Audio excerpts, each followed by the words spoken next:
Tough Mudder. Hi, my name is Manny Camara, and I am from Myotechnology. And I'm Jeff Berger from Berger's Boot Camp. Today we'll be talking to you about functional movement. Functional movement, what is it? Is it important, and do we need it? Functional movement is a absolute necessity to have when you're talking about proper function and movement of the body. The amount of range of motion that you have, internal, external rotation of your shoulders, proper rotation of your hips. If someone does not have functional movement, they're more susceptible to having injury, and they will never reach that pinnacle of performance that they're after. At Myotechnology, we actually have several tests that we use that take you through a quick assessment that give us a very clear and decisive information with regards to where your functional movement is. With that said, I'm actually going to take Jeff through a couple of functional movement tests. The first one is going to be an inline lunge. An inline lunge shows stability and mobility and balance issues. We're looking for asymmetries or imbalances in the body that could possibly make someone or have someone more susceptible to injury. So here we go, Jeff. I'm going to bring you on over here. Okay. There's a measurement that we're going to get, and the measurement is from the floor up to the bottom of the kneecap, the patella, and that measurement is 20 inches. So I'm going to have Jeff step up on the board with his right foot at the red line, or left foot's fine too. Left foot, and you're going to stretch your right foot all the way out to where the 20-inch mark is at the ankle. Okay, I'm going to hold the bar behind you. I'll have you reach behind your back, grab it there, reach up over the back of your head with your other arm. You want to make sure that your client's head is against the bar, the shoulders, mid-back are against the bar, and also the glutes are against the bar. Now, Jeff, I'm going to have you go ahead and go into a lunge position, coming down and touching that beam with your knee. And back up. Very good. Now, a functional movement, a test like this, you're looking for, thank you, Jeff, I really appreciate that. We got it. So I'm looking for the ability for Jeff to rotate his shoulders, rotate his knees, keeping the shoulders straight, actually, and rotating. We're taking him into an uneven or unbalanced position, and then we're having him go through a range of motion. I'm looking for any possible issues with balance, coordination, reflexes, and in a compound movement like that. One of the other exercises or tests that I'm going to do is shoulder mobility. With shoulder mobility, we're going to get a measurement of the palm of the hand from the base to the tips of the fingers, and that measurement is 7.5 inches. Now, that will be our base. If someone's hands are not within that range behind their back in this test, it says that there are issues with rotation, shoulder mobility. So with this test, Jeff, I'm actually going to have you take and put your thumbs on the inside of your hands. And then with one hand, you'll go behind your head. Which? And we're going to go the left hand behind the head, right hand behind the back. Okay. And if you can turn, just rotate a little bit, facing back, there you go, a little bit more. And then at this point, what I'm going to have you do is go ahead and go in simultaneously moving the arms into that range. There we go. Now, we're going to measure here, and we're at about 9.5 inches. So we are over our range. Now, Jeff, as an elite trainer, he's done, or you can relax, sorry. He's done a lot of training, a lot of hard training, and sometimes when you're putting muscle mass on like that and you're working the body really hard, it adds tightness or resistance to the body's ability to rotate or move. So Jeff is not only a team member, but he's also a client. We work together, I work on him, and shoulder mobility is one of the things that we've been working on with Jeff, and it's been fantastic. It's been really great for him. Hip rotation, shoulder rotation. we work with a lot of different athletes. We work with a lot of different types of athletes. Some are professional, some are amateurs, some are just everyday folks that just want to be able to move and have the best quality of life. So with that said, I'm going to pick golf as our topic. Shoulder rotation and hip rotation from a golf perspective is absolutely a necessity. When people talk about the X factor, how much rotation do you have between your hips versus your shoulders?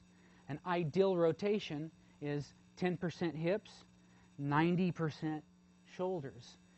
X factor is that measurement. Now, when most of us are unable to get to that type of rotation, so we have different exercises, therapeutic exercises that we do to enhance an individual's ability to reach the maximum amount of range of motion that they can. I'm going to take Jeff through a basic exercise that we use for golfers to enhance shoulder and hip rotation. All right, here we go, Jeff. I'm going to have you take this beam. We're going to go right on the shoulders here. There we go. And we're also going to bring a belt up. And the belt will go around Jeff's waist, much like this. Now, the one thing to remember with golf is that golf is very much like a symphony of movement. And many times when you look at the golf swing, you have to isolate areas of concern or resistance, and you have to work those areas. Just like in a symphony, you may take the violin section out and have them practice in a separate room so they can refine their ability, their tone, their ability to sound good when they're playing together in the symphony. Very much like the exercises, we break the body down and we work things separately. We isolate areas and we increase the strength, increase the mobility in those areas, and then the proof is in the pudding. When Jeff goes out and he strikes a golf ball and he can hit 20 yards further because of this type of exercise and the regimes that we use, that enough said. So with this, I'm actually going to have Jeff do a rotation exercise where he'll bend the knees a little bit, he'll isolate his hips, and he's going to rotate his right hip back, and perfect, and then back to center, and then rotate your shoulders. There we go. And once again, back to center. Isolate hip back, and center, and upper torso again. There we go. And back. Now we're going to do simultaneously where we start with the hips and shoulders. Okay? And back to center. A little more fluidity, a little more speed. There you go. Good. And again, good. Excellent. Why do we do this? We want to load the muscles that deal with rotation. That's great, Jeff. Perfect. We want to load the muscles, the muscle groups, in such a manner that will enhance their ability to perform, to strengthen, and also to increase the flexibility of those shoulders, to increase that X factor, thereby allowing you to go out and have a more powerful and more consistent shot. And the functional movement assessment and the exercises and our training methodologies apply to every athletic event that you can think of, whether you're on grass or you're on a court. With that said, I'm going to turn it over to Jeff because he's going to share with you some exercises that are specific. Once we take you through the assessment, because you have to know where you are to know where you're going. We always want to find out exactly what's going on, and then at that point we do our therapeutic or rehabilitative exercises to get you strong and get you stable, and then Jeff takes over at that point and takes you to that next level, whatever your next level is. Jeff? Thank you, Manny. Like you said, whatever that next level may be for you, be that becoming quicker, becoming faster, becoming stronger, putting on some lean muscle mass, losing body fat, what's most important is you want to make sure that you are doing the exercises you've chosen correctly. Now, form and technique, the reason why it's so important is it's going to minimize the risk of injury and maximize your gains. So, when we go into an interval training system at Berger's Boot Camp, you have a few benefits from that. First, since it's a time-based system, you can work at a pace that you can work at a pace that you feel comfortable.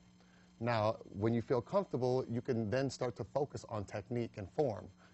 When you're focusing on form and technique and gain strength and comfort, you can then quicken your pace, getting more reps done in the amount of time given. By doing that, your heart rate's going to go up, and you're going to get into a fat burn zone.